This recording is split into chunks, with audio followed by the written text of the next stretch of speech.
ನಮಸ್ಕಾರ. ಮುಖ್ಯಾಂಶಗಳು.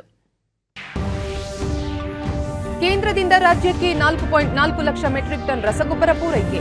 1 quintal DAP ರಸಗೊಬ್ಬರಕ್ಕೆ 4,000 ರೂಪಾಯಿ ಬೆಲೆ ನಿಗದಿ. ಸಚಿವ ಬಿಸಿ ಪಾಟೀಲ್. ರಾಜ್ಯದ ಪಾಲಿನ ನೀರಿನ ಸಮರ್ಪಕ ಬಳಕೆಗೆ ಪ್ರಾಮಾಣಿಕ ಪ್ರಯತ್ನ. ಆಲಮಟ್ಟಿ ಅಣೆಕಟ್ಟೆಯ ಎತ್ತರ ಹೆಚ್ಚರಿಸಲು ಸರ್ಕಾರ ಬದ್ಧ. ಗೋವಿಂದ ಕಾರಜೋಳ. ದೆಹಲಿಯಲ್ಲಿಂದು ರಕ್ಷಣಾ ಕಚೇರಿಯ ಸಂಕೀರ್ಣಕ್ಕೆ ಪ್ರಧಾನಿ ನರೇಂದ್ರ ಮೋದಿ ಚಾಲನೆ. ರಕ್ಷಣಾ ಸಿಬ್ಬಂದಿ ಜೊತೆ ಸಂವಾದ. ಹಾಗೂ ಶುಶ್ರೂಷಕಿಯರ ಸಮರ್ಪಣೆ ಅವಿರತ ಪ್ರಯತ್ನದಿಂದ ಕೋವಿಡ್ ವಿರುದ್ಧ ಯಶಸ್ವಿ ಹೋರಾಟ. ರಾಷ್ಟ್ರಪತಿ ರಾಮನಾಥ್ ಕೋವಿಂದ್. ವಾರ್ತೆಗಳ ವಿವರ.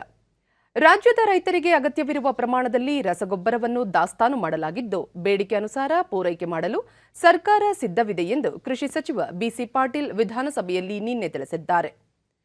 ಪ್ರಶ್ನೋತ್ತರ ಕಲಾಪದಲ್ಲಿ ಸದಸ್ಯರ ಪ್ರಶ್ನೆಗೆ ಉತ್ತರಿಸಿದ ಸಚಿವರು, ಪ್ರಸ್ತುತ ರಾಜ್ಯದಲ್ಲಿ 64,000 ಮೆಟ್ರಿಕ್ ಟನ್ ರಸಗೊಬ್ಬರ ದಾಸ್ತಾನಿದೆ. ರೈತರು ಯಾವುದೇ ರೀತಿಯ ಆತಂಕಕ್ಕೆ ಒಳಗಾಗುವ ಅಗತ್ಯವಿಲ್ಲ ಎಂದರು. ಕೇಂದ್ರ ಸರ್ಕಾರದಿಂದ ರಾಜ್ಯಕ್ಕೆ 4,44,000 ಮೆಟ್ರಿಕ್ ಟನ್ ರಸಗೊಬ್ಬರ ಹಂಚಿಕೆ ಮಾಡಲಾಗಿದ್ದು, ಈ ಪೈಕಿ 4,13,000 ಮೆಟ್ರಿಕ್ ಟನ್ ರಸಗೊಬ್ಬರ ಪೂರೈಕೆಯಾಗಿದ್ದು, 3 ಲಕ್ಷ ಮೆಟ್ರಿಕ್ ಟನ್ ವಿತರಣೆ ಮಾಡಲಾಗಿದೆ. 1 ಕ್ವಿಂಟಾಲ್ ಡಿಎಪಿ ರಸಗೊಬ್ಬರಕ್ಕೆ 4,000 ರೂಪಾಯಿ ಬೆಲೆ ನಿಗದಿಪಡಿಸಿದ್ದು, ಇದಕ್ಕಿಂತ ಹೆಚ್ಚಿನ ಬೆಲೆಗೆ ಮಾರಾಟ ಮಾಡುವವರ ವಿರುದ್ಧ ಕಾನೂನು ರೀತಿ ಕ್ರಮ ಕೈಗೊಳ್ಳುವುದಾಗಿ ಸಚಿವರು ಎಚ್ಚರಿಸಿದರು. ನಾವು ದಾಖಲು ಮಾಡಿದ್ದೇವೆ. ಅದರ ಜೊತೆಗೆ ಅವ್ರ ಮೇಲೆ ಕ್ರಮವನ್ನು ಜರುಗಿಸಿ ಆ ಲೈಸೆನ್ಸ್ಗಳನ್ನು ಕೂಡ ನಾವು ಇವತ್ತು ಸಸ್ಪೆಂಡ್ ಮಾಡಿದ್ದೇವೆ. ಕೆಲವರು ಅಮಾನತನ್ನು ಪಡಿಸಿದ್ದೇವೆ. ನಾವು ಉಗ್ರವಾದ ಕಠಿಣವಾದಂಥ ಕ್ರಮವನ್ನು ಸರ್ಕಾರ ಕೈಗೊಂಡಿದೆ. ಕೇಂದ್ರ ಸರ್ಕಾರದಿಂದ ಯಾವ ರೇಟ್ ಫಿಕ್ಸ್ ಆಗಿದೆ ಆ ರೇಟ್ಗೆ ಮಾರಬೇಕು ಅಂಥೇಳಿ ಎಲ್ಲವನ್ನು ನಾವು ನಡ್ಕೊಂಡು ಹೋಗೋ ರೀತಿಯಲ್ಲಿ ನೋಡ್ಕೊಳ್ತಾ ಇದ್ದೀವಿ. ಗ್ರಾಮೀಣಾಭಿವೃದ್ಧಿ ಮತ್ತು ಪಂಚಾಯತ್ ರಾಜ್ ಸಚಿವ ಕೆಎಸ್ ಈಶ್ವರಪ್ಪ, ಇನ್ನು ಮುಂದೆ ಇಲಾಖೆಯಿಂದ ಅನ್ಯ ಸೇವೆಯ ಮೇಲೆ ಹೊರಗೆ ಹೋಗಿರುವ ಸಿಬ್ಬಂದಿಯನ್ನು ವಾಪಸ್ ಕರೆಸುವ ಮತ್ತು ಅನ್ಯ ಸೇವೆಗೆ ಕಳುಹಿಸದಿರುವ ಮಹತ್ವದ ನಿರ್ಧಾರವನ್ನು ಕೈಗೊಳ್ಳಲಾಗಿದೆ ಎಂದರು. ನಮ್ಮ ಇಲಾಖೆಗೆ ಇಲ್ಲಿಂದ ಒಬ್ಬರನ್ನು ನಾವು ಹೊರಗಡೆ ಕಳಿಸಲ್ಲ. ಇದು ನಾವು ತೀರ್ಮಾನ ಮಾಡ್ಕೊಂಡಿದ್ದೀವಿ. ಎಲ್ಲ ಶಾಸಕರು ಸಹಕಾರ ಕೊಡ್ತಾ ಇದ್ದಾರೆ. ಈಗೆಲ್ಲ ಹೋದವ್ರನ್ನ ವಾಪಸ್ ತಗೊಳ್ಳೋಂಥ ಪ್ರಯತ್ನ ನಡೆಸ್ತಾ ಇದ್ದೀವಿ. ಅದಕ್ಕೆ ಅವ್ರ ಸಹಕಾರಗಳು ಬೇಕು. ನಾವು ಬಲವಂತವಾಗಿ ಅಲ್ಲಿಂದ ಎಳ್ಕೊಂಬರಕ್ಕೆ ಬರೋದಿಲ್ಲ. ಹಾಗಾಗಿ ಸಂಬಂಧಪಟ್ಟ ಮಂತ್ರಿಗಳಿಗೂ ಶಾಸಕರುಗಳು ಮನವಿ ಮಾಡಿ ಹೋಗಿರೋರ್ನ ವಾಪಸ್ ನಮ್ಮ ಡಿಪಾರ್ಟ್ಮೆಂಟ್ಗೆ ಬಂದ್ರೆ ಸಂತೋಷ ಅವ್ರು ತಗೋತೀವಿ. ಸದಸ್ಯರ ಪ್ರಶ್ನೆಯೊಂದಕ್ಕೆ ಉತ್ತರಿಸಿದ ಹಿಂದುಳಿದ ವರ್ಗಗಳ ಅಭಿವೃದ್ಧಿ ಸಚಿವ ಕೋಟಾ ಶ್ರೀನಿವಾಸ ಪೂಜಾರಿ, ವಸತಿ ಶಾಲೆಗಳಲ್ಲಿ ಮೂಲಭೂತ ಸೌಕರ್ಯಗಳನ್ನು ಅಭಿವೃದ್ಧಿಪಡಿಸಲು 150 ಕೋಟಿ ರೂಪಾಯಿ ಮೊತ್ತದ ಪ್ರಸ್ತಾವನೆಯನ್ನು ಹಣಕಾಸು ಇಲಾಖೆಗೆ ಕಳುಹಿಸಿಕೊಡಲಾಗಿದ್ದು, ಅನುಮೋದನೆಗಾಗಿ ಎದುರು ನೋಡಲಾಗುತ್ತಿದೆ ಎಂದರು. ಇದೇ ವೇಳೆ ಸಚಿವರು ತಾಲೂಕು ಪಂಚಾಯಿತಿಗಳಲ್ಲಿ ಖಾಲಿ ಇರುವ ಹುದ್ದೆಗಳನ್ನು ಹಂತ ಹಂತವಾಗಿ ಭರ್ತಿ ಮಾಡಲಾಗುವುದು ಎಂದು ಸದನಕ್ಕೆ ಭರವಸೆ ನೀಡಿದರು. 503ರಲ್ಲಿ 413ಕ್ಕೆ ಕಟ್ಟಡಗಳು ಪೂರ್ಣಗೊಳ್ಳುತ್ತವೆ. ಇನ್ನು 62 ನಿವೇಶನಗಳು ನಮ್ಮಲ್ಲಿ ಲಭ್ಯ ಇದೆ. ಅದರಲ್ಲಿ ಈ ನಿವೇಶ ಇವೆರಡೂ ಕೂಡ ಸೇರಿರುತ್ತೆ. ಹಾಗಾಗಿ ಮುಂದಿನ ದಿನಗಳಲ್ಲಿ ಅವೆರಡನ್ನೂ ಕೂಡ ಜೋಡಿಸಿಕೊಳ್ಳಲಿಕ್ಕೆ ಪ್ರಯತ್ನ ಮಾಡ್ತೇನೆ. ಹೊಸ ಕಟ್ಟಡ ಮಂಜೂರು ಮಾಡುವಂಥ ಕ್ರಮವನ್ನು ಆರ್ಥಿಕ ಪರಿಸ್ಥಿತಿಯನ್ನು ಗಮನದಲ್ಲಿಟ್ಟುಕೊಂಡು ಪ್ರಥಮ ಪ್ರಾಶಸ್ತ್ಯದಲ್ಲಿ ಮಾಡ್ತೇನೆ. ಅಂತಾರಾಜ್ಯ ನದಿ ವಿವಾದಗಳಲ್ಲಿ ರಾಜ್ಯಕ್ಕೆ ಹಂಚಿಕೆಯಾಗಿರುವ ನೀರನ್ನು ಸಮರ್ಥವಾಗಿ ಬಳಸಿಕೊಳ್ಳಲು ಪ್ರಾಮಾಣಿಕ ಪ್ರಯತ್ನ ಮಾಡುತ್ತಿರುವುದಾಗಿ ಜಲಸಂಪನ್ಮೂಲ ಸಚಿವ ಗೋವಿಂದ ಕಾರಜೋಳ ವಿಧಾನ ಪರಿಷತ್ತಿನಲ್ಲಿ ನಿನ್ನೆ ತಿಳಿಸಿದ್ದಾರೆ. ನೀರಾವರಿ ಯೋಜನೆಗಳ ಕುರಿತು ನಡೆದ ಚರ್ಚೆಗೆ ಉತ್ತರಿಸಿದ ಸಚಿವರು, ಕೃಷ್ಣಾ ಮೇಲ್ದಂಡೆ ಯೋಜನೆಯ 3ನೇ ಹಂತದ ಭಾಗವಾಗಿ ಆಲಮಟ್ಟಿ ಅಣೆಕಟ್ಟೆಯ ಎತ್ತರವನ್ನು 519.6 ರಿಂದ 524.26 ಮೀಟರ್ಗೆ ಹೆಚ್ಚಿಸಲು ಸರ್ಕಾರ ಬದ್ಧವಾಗಿದ್ದು, ಈ ರೀತಿ ಅಣೆಕಟ್ಟೆಯ ಎತ್ತರವನ್ನು ಎತ್ತರಿಸಿದರೆ 75,000 ಎಕರೆ ಹಿನ್ನೀರಿನಲ್ಲಿ ಮುಳುಗಡೆಯಾಗಲಿದೆ ಎಂದರು. ನ್ಯಾಯಾಧೀಕರಣದ ತೀರ್ಪನ್ನು ಅಧಿಸೂಚನೆ ಹೊರಡಿಸುವ ಸಂಬಂಧ ಕಳೆದ ತಿಂಗಳು ಮುಖ್ಯಮಂತ್ರಿ ಜೊತೆ ದೆಹಲಿಗೆ ಹೋಗಿ ಕೇಂದ್ರ ಜಲಶಕ್ತಿ ಸಚಿವರನ್ನು ಭೇಟಿ ಮಾಡಿ ಚರ್ಚಿಸಲಾಗಿದೆ. ಶೀಘ್ರವೇ ರಾಜ್ಯದ ಬೇಡಿಕೆ ಈಡೇರುವ ನಿರೀಕ್ಷೆ ಇದೆ. ಕೃಷ್ಣಾ ಮೇಲ್ದಂಡೆ ಯೋಜನೆಯನ್ನು ರಾಷ್ಟ್ರೀಯ ಯೋಜನೆ ಎಂದು ಘೋಷಿಸುವಂತೆ ಕೇಂದ್ರ ಸರ್ಕಾರಕ್ಕೆ 2 ಬಾರಿ ಪತ್ರ ಬರೆಯಲಾಗಿದೆ ಎಂದು ಸಚಿವರು ತಿಳಿಸಿದರು. ಮುಳುಗಡೆ ಆಗ್ತದೆ ಹಿಂದಿನಲ್ಲಿ ಉಳಿದಂತೆ ನಮ್ಮ 6,447 ಎಕರೆ ರಿಹ್ಯಾಬಿಲಿಟೇಷನ್ ಸೆಂಟರ್ಗಳಿಗೆ ಬೇಕಾಗ್ತದ. ಅದು ಅಲ್ಲದೇ ನಮಗೆ ಕೆನಾಲ್ ನೆಟ್ವರ್ಕಿಗೆ ಮತ್ತು ಚಾಕ್ವೆಲ್ಗಳಿಗೆ ಹೆಡ್ವರ್ಕ್ಸ್ಗಳಿಗೆ ಬೇಕಾಗ್ತಕ್ಕಂಥದ್ದು ಎಲ್ಲ ಸೇರಿ ಒಟ್ಟು 1,34,000 ಎಕರೆ. ಸನ್ಮಾನ್ಯ ಸಭಾಪತಿ, ಹೈಕೋರ್ಟ್ ಆದೇಶ. ಇದಕ್ಕೂ ಮುನ್ನ ಪ್ರಶ್ನೋತ್ತರ ಕಲಾಪದಲ್ಲಿ ಕಂದಾಯ ಸಚಿವ ಆರ್ ಅಶೋಕ, ನಗರ ಪ್ರದೇಶಗಳನ್ನು ಹೊರತುಪಡಿಸಿ ಗ್ರಾಮೀಣ ಭಾಗದಲ್ಲಿ ಅಕ್ರಮ ಸಕ್ರಮಕ್ಕೆ ಯಾವುದೇ ಅಡ್ಡಿ ಇಲ್ಲ. ಗ್ರಾಮ ಪಂಚಾಯಿತಿ ಮಟ್ಟದಲ್ಲಿ ಕ್ರಮಬದ್ಧ ಹಾಗೂ ಕ್ರಮಬದ್ಧವಲ್ಲದ ಆಸ್ತಿಗಳ ವಿವರಗಳನ್ನು ಗ್ರಾಮೀಣಾಭಿವೃದ್ಧಿ ಮತ್ತು ಪಂಚಾಯತ್ ರಾಜ್ ಇಲಾಖೆ ಅಧಿಕಾರಿಗಳು ಪಡೆಯುತ್ತಿದ್ದಾರೆ ಎಂದು ತಿಳಿಸಿದರು. ನಗರ ಪ್ರದೇಶಗಳ ಅಕ್ರಮ ಸಕ್ರಮ ಯೋಜನೆಗೆ ಉಭಯ ಸದನಗಳು ಅಂಗೀಕಾರ ನೀಡಿದ್ದು, ಯೋಜನೆಯ ಜಾರಿ ಹಂತದಲ್ಲಿ ಕೆಲವರು ನ್ಯಾಯಾಲಯದ ಮೆಟ್ಟಿಲೇರಿದ್ದು, ಸುಪ್ರೀಂ ಕೋರ್ಟ್ ಸಹ ಯೋಜನೆ ಜಾರಿಗೆ ತಡೆಯಾಜ್ಞೆ ನೀಡಿದೆ ಎಂದರು. ಅಕ್ರಮ ಸಕ್ರಮ ಯೋಜನೆ ಜಾರಿಯಾದರೆ ಬೆಂಗಳೂರು ಸೇರಿದಂತೆ ರಾಜ್ಯಾದ್ಯಂತ 15 ಲಕ್ಷ ಫಲಾನುಭವಿಗಳಿಗೆ ಅನುಕೂಲವಾಗಲಿದೆ. ಬಿಬಿಎಂಪಿಗೆ 6,000 ಕೋಟಿ ರೂಪಾಯಿ ಆದಾಯ ಬರಲಿದೆ. ಇತ್ತೀಚೆಗೆ ಮುಖ್ಯಮಂತ್ರಿಗಳ ಜೊತೆ ದೆಹಲಿಗೆ ಭೇಟಿ ನೀಡಿದ ಸಂದರ್ಭದಲ್ಲಿ ಕೇಂದ್ರ ಸಚಿವ ರಾಜೀವ್ ಚಂದ್ರಶೇಖರ್ ಅವರನ್ನು ಭೇಟಿ ಮಾಡಿ ನ್ಯಾಯಾಲಯದಲ್ಲಿರುವ ತಗಾದೆಯನ್ನು ಇತ್ಯರ್ಥಪಡಿಸಲು ಸೂಕ್ತ ಕ್ರಮ ಕೈಗೊಳ್ಳುವಂತೆ ಮನವಿ ಮಾಡಿದ್ದೇವೆ ಎಂದು ತಿಳಿಸಿದರು. ರಾಜ್ಯದ ಪ್ರತಿಯೊಂದು ಗ್ರಾಮಕ್ಕೊಂದು ಸ್ಮಶಾನ ಇರಬೇಕು ಎಂಬ ಉದ್ದೇಶದಿಂದ ಕಳೆದ 3 ವರ್ಷದಲ್ಲಿ ಸರ್ಕಾರ 26 ಕೋಟಿ ರೂಪಾಯಿ ಬಿಡುಗಡೆ ಮಾಡಿದೆ. 372 ತಾಲೂಕುಗಳಲ್ಲಿ ಸ್ಮಶಾನ ಇಲ್ಲ ಎಂಬ ವರದಿ ಹಿನ್ನೆಲೆಯಲ್ಲಿ ಸ್ಮಶಾನ ನಿರ್ಮಾಣಕ್ಕಾಗಿ ಜಮೀನು ಖರೀದಿ ಮಾಡಲು ಜಿಲ್ಲಾಧಿಕಾರಿಗಳಿಗೆ ಸೂಚನೆ ನೀಡಲಾಗಿದೆ ಎಂದು ಅಶೋಕ ತಿಳಿಸಿದರು. ಎರಡು ಈಕ್ವಲ್ ಸ್ಯಾಲರಿ ಇರೋದ್ರಿಂದ ಮಾಡುವಂಥಕ್ಕೆ ಸರ್ಕಾರ ನಾನು ಒಪ್ಕೊಂಡಿದ್ದೀನಿ, ನಾವು ಒಪ್ಕೊಂಡು ಫೈಲ್ ಮೂವ್ ಮಾಡಿದ್ದೀರಿ, ಮಾಡ್ಕೊಡ್ತೀವಿ.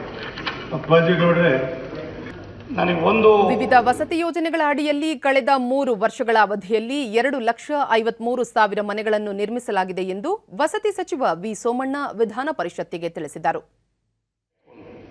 ಒಂದಾಯಿತು ಸನ್ಮಾನ್ಯ ಸಭಾಪತಿಗಳ, ಇದರ ಜೊತೆಯಲ್ಲಿ ಅಂದಿನ ಸರ್ಕಾರ UPA ಸರ್ಕಾರದಲ್ಲೂ ಮತ್ತೆ ಬಂದಂಥ ಸರ್ಕಾರದಲ್ಲಿ 9 ಯೋಜನೆಗಳನ್ನು ಕೈಗೆತ್ತಿಕೊಳ್ತಾರೆ ಸನ್ಮಾನ್ಯ ಸಭಾಪತಿಗಳು.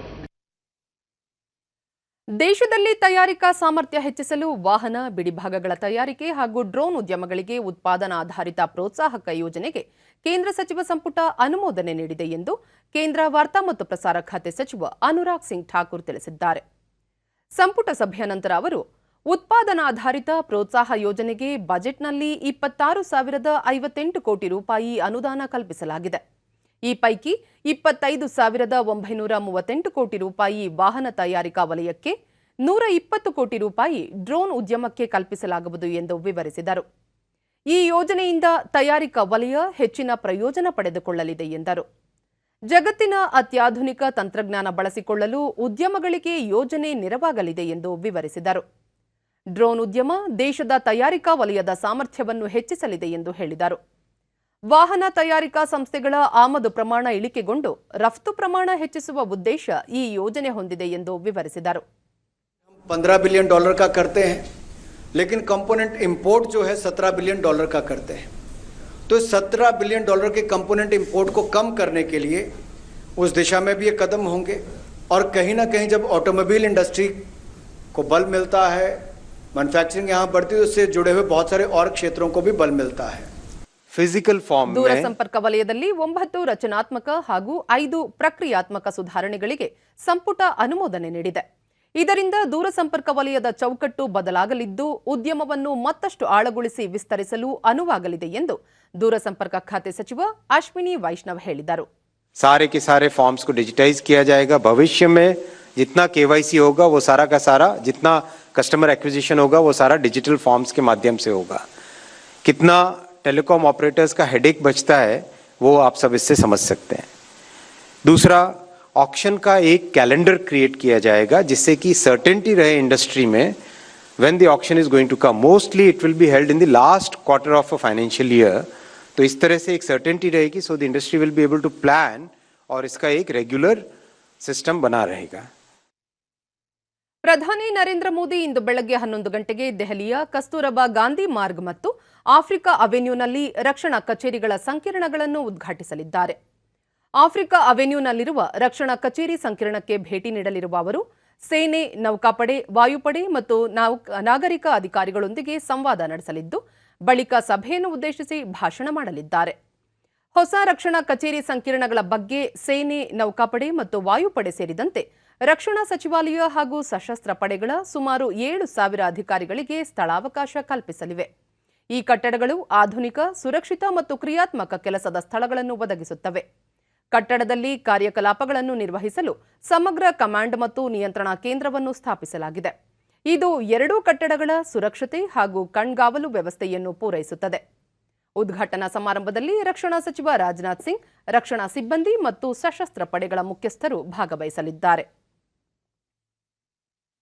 ಶುಶ್ರೂಷಕಿಯರ ಸಮರ್ಪಣೆ ಹಾಗೂ ಅವಿರತ ಪ್ರಯತ್ನದಿಂದಾಗಿ ಒಂದು ದಿನದಲ್ಲಿ 1 ಕೋಟಿಗೂ ಅಧಿಕ ಜನರಿಗೆ ಲಸಿಕೆ ಹಾಕಲು ಸಾಧ್ಯವಾಗಿದೆ ಎಂದು ರಾಷ್ಟ್ರಪತಿ ರಾಮನಾಥ್ ಕೋವಿಂದ್ ಹೇಳಿದ್ದಾರೆ.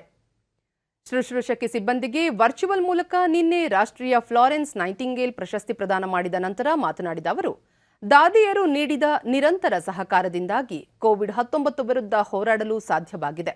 ಈ ಹೋರಾಟದಲ್ಲಿ ನಮ್ಮ ಅನೇಕ ದಾದಿಯರು ಪ್ರಾಣತ್ಯಾಗ ಮಾಡಿದ್ದಾರೆ ಎಂದರು. ಕೋವಿಡ್ ಸೋಂಕಿತರಿಗೆ ಚಿಕಿತ್ಸೆ ನೀಡುವಾಗ ಪ್ರಶಸ್ತಿಗೆ ಭಾಜನರಾದವರಲ್ಲಿ ಒಬ್ಬರು ಪ್ರಾಣ ಕಳೆದುಕೊಂಡಿರುವ ಬಗ್ಗೆ ಅರಿವಿದೆ. ಸೇವೆಗಳು ಮತ್ತು ತ್ಯಾಗಗಳನ್ನು ಯಾವುದೇ ಹಣಕಾಸಿನ ಲಾಭದ ದೃಷ್ಟಿಯಿಂದ ಮೌಲ್ಯಮಾಪನ ಮಾಡಲಾಗದು ಎಂದು ರಾಷ್ಟ್ರಪತಿ ಪ್ರತಿಪಾದಿಸಿದರು. ದಾದಿಯರು ಮತ್ತು ಶುಶ್ರೂಷಕಿಯರು ಆರೋಗ್ಯ ಸಂಬಂಧಿತ ಸುಸ್ಥಿರ ಅಭಿವೃದ್ಧಿ ಗುರಿಗಳನ್ನು ಸಾಧಿಸಲು ಮಾತ್ರವಲ್ಲದೆ ಶಿಕ್ಷಣ, ಲಿಂಗ ಸಂವೇದನೆ ಮತ್ತು ಆರ್ಥಿಕ ಬೆಳವಣಿಗೆಗೆ ಸಹಕಾರಿಯಾಗಿದ್ದಾರೆ. ಶುಶ್ರೂಷಕಿಯರ ನೇಮಕಕ್ಕೆ ಶುಶ್ರೂಷಕಿಯರ ಸೇವಾ ಉಪಕ್ರಮವನ್ನು ಸರ್ಕಾರ ಆರಂಭಿಸಿದೆ ಎಂದು ತಿಳಿಸಿದರು. नर्सिंग शिक्षा को व्यवस्थित रूप देने की दिशा में उल्लेखनीय योगदान करने के लिए पुरस्कार प्राप्त हुए हैं. हमारे देश में प्राचीन काल से ही जरूरतमंदों की सेवा करने की परंपरा रही है. जरूरतमंद तथा अस्वस्थ लोगों को राहत पहुंचाने से बढ़कर सेवा और क्या हो सकती है. हमारे प्राचीन ग्रंथों में भी जरूरतमंदों की सहायता और सेवा करने पर बल दिया गया है. ಉತ್ತರ ಕನ್ನಡ ಜಿಲ್ಲೆಯಲ್ಲಿ ಇತ್ತೀಚೆಗೆ ಸುರಿದ ಭಾರೀ ಮಳೆಯಿಂದಾಗಿ ಅನೇಕ ಪ್ರದೇಶಗಳಲ್ಲಿ ಭೂಕುಸಿತ ಕಾಣಿಸಿಕೊಂಡಿದ್ದು, ಈ ಸಂಬಂಧ ಭಾರತೀಯ ಭೂ ಸರ್ವೇಕ್ಷಣಾ ಸಂಸ್ಥೆಯ ಅಧಿಕಾರಿಗಳ ತಂಡ ವಸ್ತುಸ್ಥಿತಿ ಪರಿಶೀಲಿಸಲು ಜಿಲ್ಲೆಗೆ ಭೇಟಿ ನೀಡಿದೆ. ಮಳೆ ಹಾನಿ ಬಗ್ಗೆ ಕಳೆದ 3 ದಿನಗಳಿಂದ ಅಧ್ಯಯನ ನಡೆಸುತ್ತಿರುವ ತಂಡ ಸ್ಥಳೀಯ ಅಧಿಕಾರಿಗಳಿಂದ ಹಾನಿ ಕುರಿತು ಮಾಹಿತಿ ಕಲೆ ಹಾಕಿತು.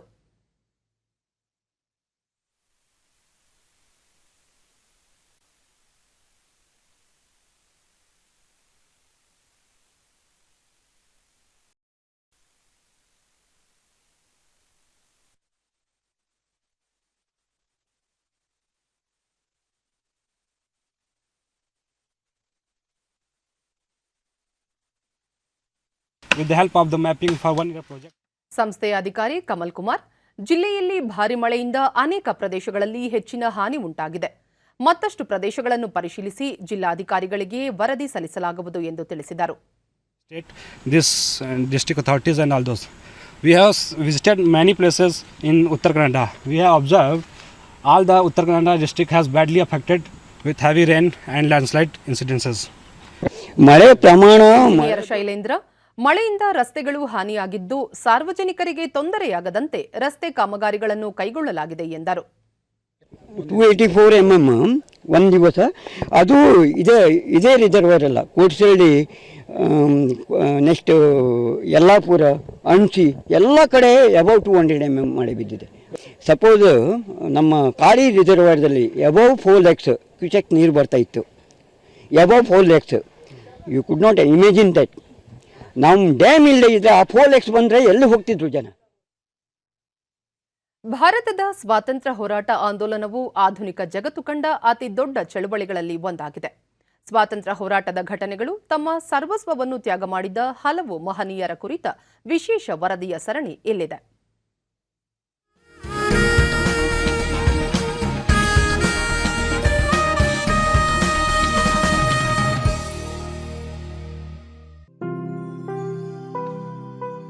ಧರ್ಮ, ಆಧ್ಯಾತ್ಮಕ್ಕೆ ಸಂಬಂಧಿಸಿದ ಜಾಗತಿಕ ಸಮಾವೇಶವೊಂದರಲ್ಲಿ ಓರ್ವ ಆಧ್ಯಾತ್ಮಿಕ ವ್ಯಕ್ತಿ ಮಾಡಿದ ಭಾಷಣದ ಮೊದಲ ನುಡಿ ಇಡೀ ವಿಶ್ವದಲ್ಲೇ ಸಂಚಲನ ಮೂಡಿಸಿತು. Sisters and brothers of America,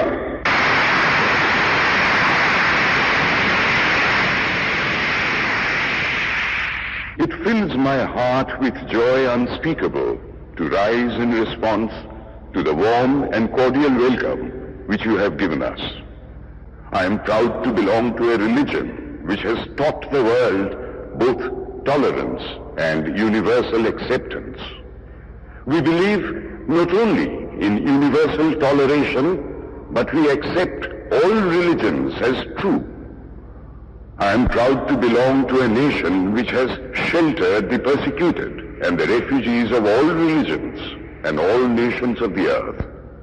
1893 September 11ರಂದು ಶಿಕಾಗೋದಲ್ಲಿ ನಡೆದ ವಿಶ್ವ ಧರ್ಮ ಸಮ್ಮೇಳನ ಉದ್ದೇಶಿಸಿ ಸ್ವಾಮಿ ವಿವೇಕಾನಂದರು ನುಡಿದ ಅಮೆರಿಕದ ಸಹೋದರಿಯರೇ ಮತ್ತು ಸಹೋದರರೇ ಎಂಬ ಪದಗಳು ನೆರೆದಿದ್ದ ಪ್ರೇಕ್ಷಕರ ಮನಸೂರೆಗೊಂಡಿತು. 1893 ಸೆಪ್ಟೆಂಬರ್ 11 ಮತ್ತು 27ರೊಳಗೆ ಸ್ವಾಮಿ ವಿವೇಕಾನಂದರು ಶಿಕಾಗೋದಲ್ಲಿ ಒಟ್ಟು 6 ಉಪನ್ಯಾಸ ನೀಡಿದರು. ಸ್ವಾಮೀಜಿ ಅವರ ಭಾಷಣ ಸಾರವನ್ನು ವಿಶ್ವದಾದ್ಯಂತ ಅಪಾರ ನಾಯಕರು ಉಲ್ಲೇಖಿಸಿ ಅವರ ಭಾಷಣವು ಸಹಾನುಭೂತಿ, ಸಹೋದರತ್ವ, ಸಹಿಷ್ಣುತೆ ಮತ್ತು ಸ್ವೀಕಾರ ಮೌಲ್ಯಗಳ ಮೇಲೆ ಗಟ್ಟಿಯಾಗಿ ನಿಂತಿದೆ ಎಂದು ಬಣ್ಣಿಸಿದ್ದಾರೆ.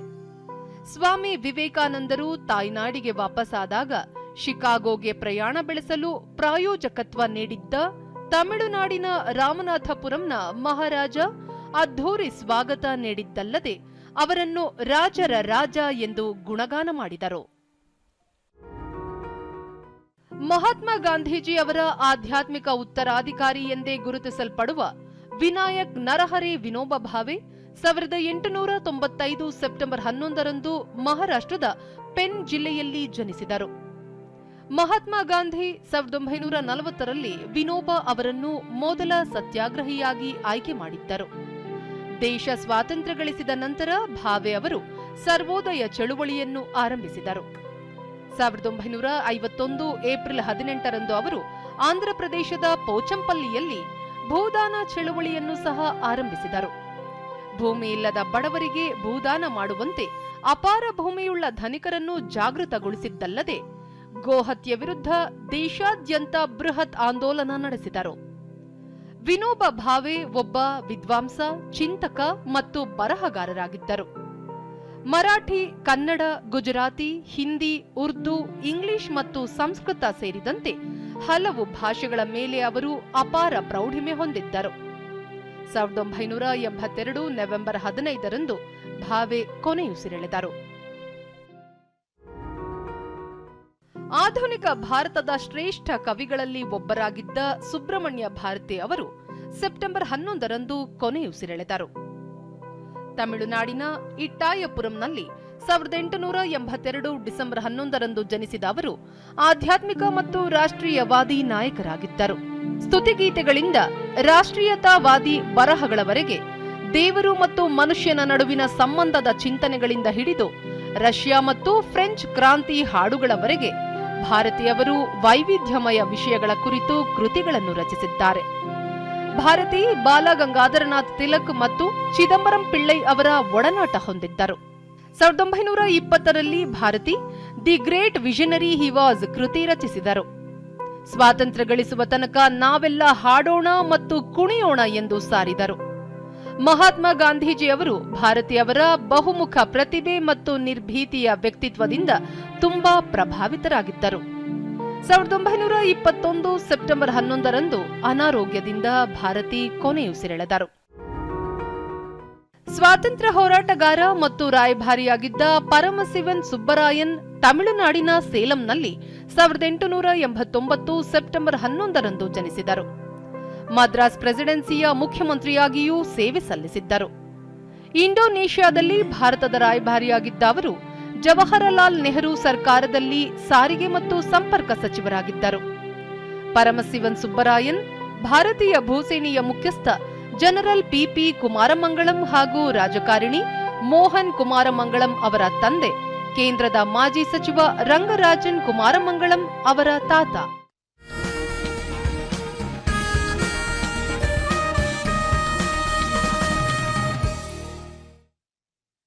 ಬೆಂಗಳೂರಿನ ಜೈವಿಕ ನಾವೀನ್ಯತೆ ಬಯೋ ಇನ್ವೆನ್ಷನ್ ಪಾರ್ಕ್ನ ಯುವ ವಿಜ್ಞಾನಿಗಳು ಕೋವಿಡ್-19 ಸೋಂಕನ್ನು ಎದುರಿಸುವ ನಿಟ್ಟಿನಲ್ಲಿ ಜೈವಿಕ ಉತ್ಪನ್ನಗಳನ್ನು ಅಭಿವೃದ್ಧಿಪಡಿಸಿದ್ದು, ನಿನ್ನೆ ಜೈವಿಕ ನಾವೀನ್ಯತೆ ಕೇಂದ್ರದಲ್ಲಿ ಉತ್ಪನ್ನಗಳನ್ನು ಬಿಡುಗಡೆ ಮಾಡಲಾಯಿತು. ಕಾರ್ಯಕ್ರಮದಲ್ಲಿ ಸಂಸ್ಥೆಯ ಮುಖ್ಯಸ್ಥ ಹಾಗೂ ಯುವ ವಿಜ್ಞಾನಿಗಳು ಉಪಸ್ಥಿತರಿದ್ದರು. ಜೈವಿಕ ಉತ್ಪನ್ನಗಳ ಆವಿಷ್ಕಾರಕ್ಕೆ ಒತ್ತು ನೀಡುವುದರ ಮೂಲಕ ನೂತನ ಜೈವಿಕ ಕಂಪನಿಗಳಿಗೆ ಉತ್ತೇಜನ ನೀಡಲಾಗಿದೆ.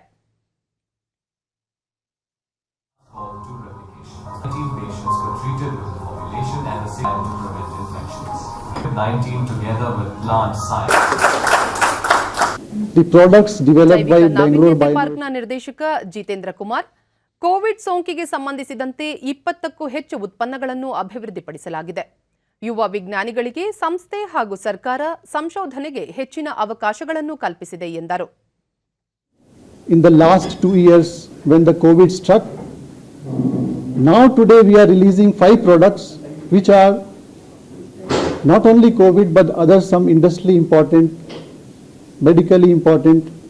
The center has been operational from 2015. This is a joint collaboration between Government of Karnataka's Department of Electronics, ITBT and SNT and Department of Biotechnology, Government of India. ಕೋವಿಡ್ನ ಎರಡನೇ ಅಲೆ ವಿಜ್ಞಾನಿ ರಾಜೇಶ್, ಕೋವಿಡ್ 3ನೇ ಅಲೆ ತಡೆಯಲು ಮುನ್ನೆಚ್ಚರಿಕೆ ಕ್ರಮಗಳನ್ನು ಪಾಲಿಸುವುದರೊಂದಿಗೆ ಉತ್ತಮ ಆಹಾರವನ್ನು ಸೇವಿಸುವುದು ಅಗತ್ಯ. ಸೋಂಕನ್ನು ಎದುರಿಸಲು ಸಂಸ್ಥೆಯು ಅನೇಕ ಉತ್ಪನ್ನಗಳನ್ನು ಅಭಿವೃದ್ಧಿಪಡಿಸಿದೆ ಎಂದು ತಿಳಿಸಿದರು. ಬರದಂಗೆ ಏನಾದರೂ ಔಷಧಿ ಅಥವಾ ಆಹಾರ ಪದಾರ್ಥವನ್ನ ತಗೊಳ್ಬಹುದಾ ಅಂತ ಹೇಳಿ ಇದರ ಬಗ್ಗೆ ನಾವು ಒಂದು ಪ್ರಾಡಕ್ಟ್ ರಿಲೀಸ್ ಮಾಡಿದ್ವಿ. ಇದು ಪ್ಲಾಂಟ್ ಸೈನ್ಸಿನ ಪ್ಲಾಂಟ್ ಡಯಟ್ ಪ್ರಾಡಕ್ಟ್. ಇದು ರೆಸ್ಪಿರೇಟರಿ ಟ್ರ್ಯಾಕ್ಟ್ ಇನ್ಫೆಕ್ಷನ್ ಅನ್ನ ಬರದಂಗೆ ನೋಡ್ಕೊಳ್ಳುತ್ತೆ. ಶೀತ ಕೆಮ್ಮು ಆಗಲಿ, ಅದೇ ರೀತಿ ಇದರಲ್ಲಿರುವ ಸಸ್ಯಗಳು ಆಹಾರ ಪದಾರ್ಥವಾಗಿ ವಿಂಗಡಣೆ ಮಾಡಲಾಗಿದೆ. ಅದರಿಂದ this is a dietary supplement.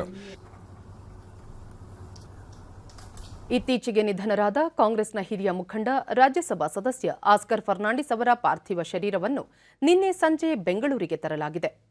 KPCC ಅಧ್ಯಕ್ಷ ಡಿಕೆ ಶಿವಕುಮಾರ್, ಮಾಜಿ ಸಚಿವ ಯುಟಿ ಖಾದರ್ ಸೇರಿ ಕೆಲ ಮುಖಂಡರು ಕೆಂಪೇಗೌಡ ಅಂತಾರಾಷ್ಟ್ರೀಯ ವಿಮಾನ ನಿಲ್ದಾಣದಲ್ಲಿ ಪಾರ್ಥಿವ ಶರೀರವನ್ನು ಬರಮಾಡಿಕೊಂಡರು. ಇಂದು ಕೆಪಿಸಿಸಿ ಕಚೇರಿಯಲ್ಲಿ ಪಾರ್ಥಿವ ಶರೀರದ ಅಂತಿಮ ದರ್ಶನಕ್ಕೆ ಅವಕಾಶ ಕಲ್ಪಿಸಿದ ನಂತರ ಸೇಂಟ್ ಪ್ಯಾಟ್ರಿಕ್ ಚರ್ಚ್ನಲ್ಲಿ ಅಂತ್ಯಕ್ರಿಯೆ ನೆರವೇರಲಿದೆ. ಅನಾರೋಗ್ಯದ ಕಾರಣ ಕಳೆದ ಸೋಮವಾರ ನಿಧನರಾಗಿದ್ದ ಆಸ್ಕರ್ ಫರ್ನಾಂಡಿಸ್ ಅವರ ಪಾರ್ಥಿವ ಶರೀರವನ್ನು ಉಡುಪಿ ಮತ್ತು ಮಂಗಳೂರಿನಲ್ಲಿ ಸಾರ್ವಜನಿಕ ದರ್ಶನಕ್ಕಿಡಲಾಗಿತ್ತು.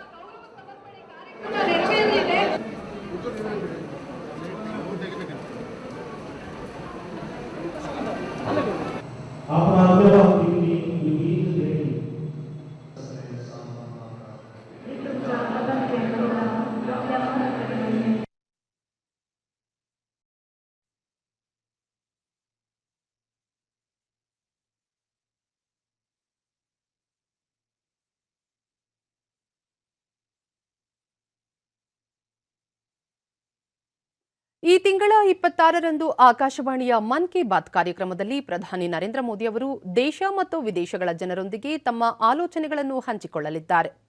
ಇದು ಮಾಸಿಕ ರೇಡಿಯೋ ಕಾರ್ಯಕ್ರಮದ 81ನೇ ಸಂಚಿಕೆಯಾಗಿದೆ. ಕಾರ್ಯಕ್ರಮದ ಮುಂಬರುವ ಸಂಚಿಕೆಯಲ್ಲಿ ತಮ್ಮ ಆಲೋಚನೆಗಳನ್ನು ಹಂಚಿಕೊಳ್ಳಲು ಸಾರ್ವಜನಿಕರಿಗೆ ಪ್ರಧಾನಿ ಕೋರಿದ್ದಾರೆ. ಜನರು ತಮ್ಮ ಅಭಿಪ್ರಾಯಗಳನ್ನು ನಮೋ ಆಪ್ ಅಥವಾ ಮೈ ಗವ್ ಓಪನ್ ಫೋರಂನಲ್ಲಿ ಹಂಚಿಕೊಳ್ಳಬಹುದಾಗಿದೆ. ಉಚಿತ ದೂರವಾಣಿ ಸಂಖ್ಯೆ 1800117800ಗೆ ಕರೆ ಮಾಡಿ ತಮ್ಮ ಸಂದೇಶವನ್ನು ಹಿಂದಿ ಅಥವಾ ಇಂಗ್ಲಿಷ್ನಲ್ಲಿ ದಾಖಲಿಸಬಹುದು. ಇದೇ 24ರವರೆಗೆ ಜನರು 1922 ಸಂಖ್ಯೆಗೆ ಮಿಸ್ಡ್ ಕಾಲ್ ನೀಡಿ ಎಸ್ಎಂಎಸ್ ಮೂಲಕ ಬರುವ ಲಿಂಕ್ ಅನ್ನು ಅನುಸರಿಸಿ ತಮ್ಮ ಸಲಹೆಗಳನ್ನು ದಾಖಲಿಸಬಹುದು. ಈಗ ಇಂದಿನ ಪತ್ರಿಕೆಗಳ ಇಣುಕು ನೋಟ. ಕಚೇರಿ ಕೆಲಸಕ್ಕೆ ಐಟಿ ಒಲವು, ನವೆಂಬರ್ನಿಂದ ಹೆಚ್ಚಿನ ಕಂಪನಿಗಳಲ್ಲಿ ಮನೆ ಕೆಲಸ ಸ್ಥಗಿತ ಸಾಧ್ಯತೆ.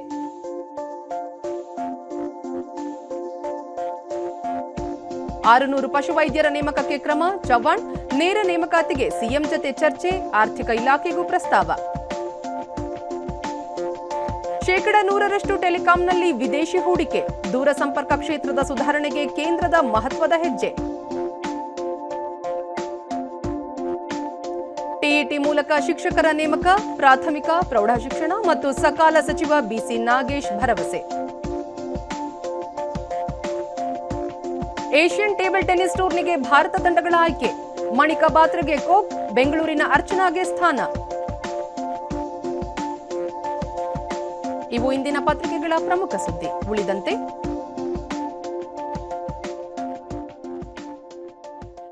803 ಕಂದಾಯ ಗ್ರಾಮ ಘೋಷಣೆ, ಅಶೋಕ. ಜನವಸತಿಗಳಿಗೆ ಕಂದಾಯ ಗ್ರಾಮಗಳ ಸ್ಥಾನಮಾನ ಪ್ರಕ್ರಿಯೆ ತ್ವರಿತಕ್ಕೆ ನಿರ್ದೇಶನ. ಜೆಇಇನಲ್ಲಿ ಅಗ್ರಸ್ಥಾನ ಪಡೆದ ಕನ್ನಡಿಗ ಗೌರವ್ ದಾಸ್, ಎಂಜಿನಿಯರಿಂಗ್ ಪರೀಕ್ಷೆ ಇತಿಹಾಸದಲ್ಲಿಯೇ ಮೊದಲ ಬಾರಿಗೆ 2 ಹೆಣ್ಣು ಮಕ್ಕಳಿಗೆ 100ಕ್ಕೆ 100 ಅಂಕ. ಮಕ್ಕಳಲ್ಲಿ ಕೋವಿಡ್ ಸೋಂಕು ನಿಯಂತ್ರಿಸಲು ಕ್ರಮ, ಶಾಲೆಗಳಲ್ಲಿ ನೋಡಲ್ ಅಧಿಕಾರಿಗಳ ನಿಯೋಜನೆ.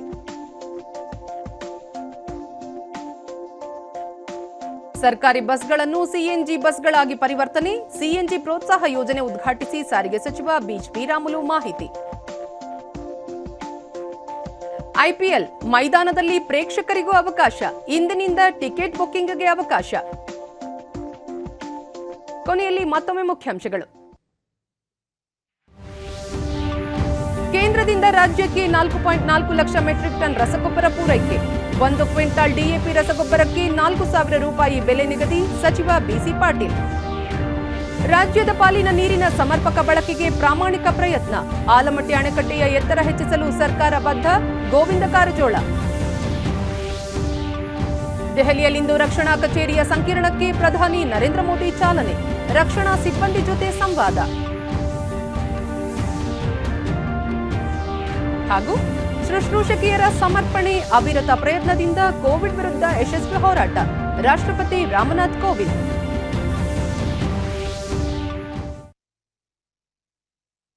ನಮ್ಮ ವಾರ್ತಾ ಪ್ರಸಾರವನ್ನು ನೀವು ಡಿಡಿ ಚಂದನ ನ್ಯೂಸ್ ಯೂಟ್ಯೂಬ್ ಚಾನೆಲ್ನಲ್ಲೂ ವೀಕ್ಷಿಸಬಹುದು.